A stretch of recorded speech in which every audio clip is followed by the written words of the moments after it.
values have been owned by the right for, I don't know, the last 10 years. At least, yeah.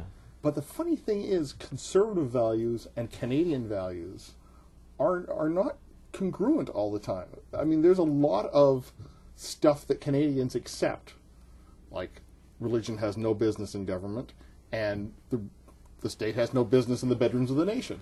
The whole gay marriage thing, way ahead. Same in the U.S. though too. Yeah. You know, the point you're making is absolutely true. So I spoke to George Lakoff and a number of other really smart guys for the book, and they said to me, you know, it's almost become a cliche.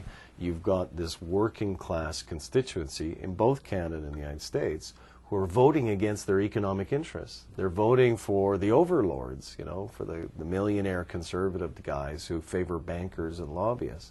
Why are they doing that? Because the conservative guys, you know, like Rob Ford, who comes from this very wealthy family, speak continually. It's cynical and it's phony and it's dishonest, but they speak continually about the values of the little guy. And they align themselves with the little guy, whereas liberals have kind of said, well, that's down market. You know, that's not, I'm an intellectual, you know, and I don't really, you know, buy into that kind of stuff. And it's a huge mistake. Huge mistake. Like, you know, Ignatieff, he didn't even have to say it. He embodied it.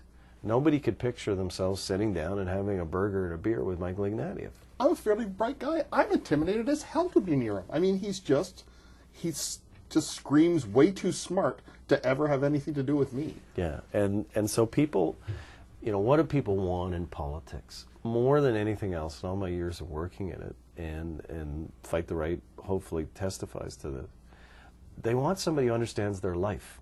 They don't necessarily want somebody who agrees with them on everything. They know they're never going to find somebody like that, including a spouse. You know, they're just looking for somebody who understands the predicament of daily existence and how difficult it is and how challenging it is, and is kind of, if not working to solve some things, then at least not making it worse. And conservatives have nailed that, and they've figured out how to address that constituency, which, as we've learned now, is the largest constituency of all, the middle class. So, Moses, how long will the left be wandering in the wilderness? And do you see, you know, next election or the election after? Because, you know, Canadians love to audition our leaders. I am not able to offer you any hope or a sunny morning. As long as the left in this country, progressives, liberals and New Democrats, are fighting for the same piece of real estate, you will have the same result, which is Stephen Harper will sail up the middle with less than 40% of the vote and win a majority. And this is why my former boss, Chretien, and also smart guys like Broadbent and Roy Romano and so on, have said this has got to stop. And the best example, the best case study is Stephen Harper himself. You know, the right had its face rubbed in the dirt 3 times by Jean Chretien, 93, 97, 2000. And Harper said enough. And so he reached out to the progressive conservatives and the Reform Party, and he brought all those guys together under one tent. And then he won the election. And he's kept winning elections ever since.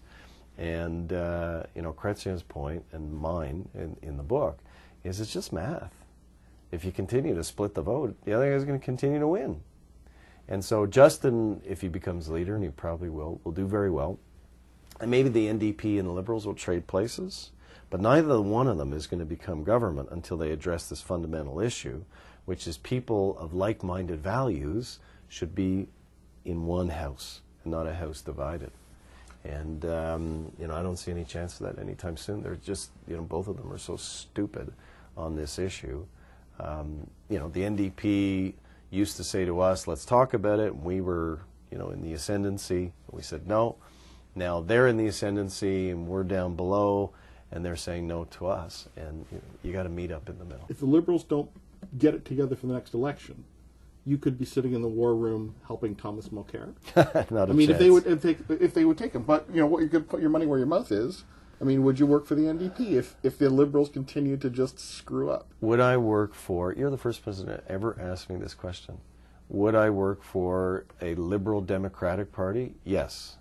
Would I work for a new Democratic Party as presently constituted? No, because I got involved in politics in my punk rock past because I was distressed. My family left Quebec because of separatism. I got involved with politics because of Western separatism. It's xenophobic. It brings out the worst in people. I can't stand separatism. That's why I supported Chretien. It's guided my life in terms of my political choices. Unless the NDP, the federal NDP, becomes unconditionally federalist and embraces free markets and, gets a bit more sensible in the way that Romano did or some of these other guys, no, I wouldn't support them. So my next book will be a work of fiction. Well, I hope you stay in the fight, because I think you're the smartest guy in Canadian politics. Thank you. Thank you. It's not true, but I'll take it. The book is Fight the Right, a manual for surviving the coming conservative apocalypse. I've been speaking with the author and Liberal Party brain trust, Warren Kinsella, and Fight the Right, published by Random House of Canada.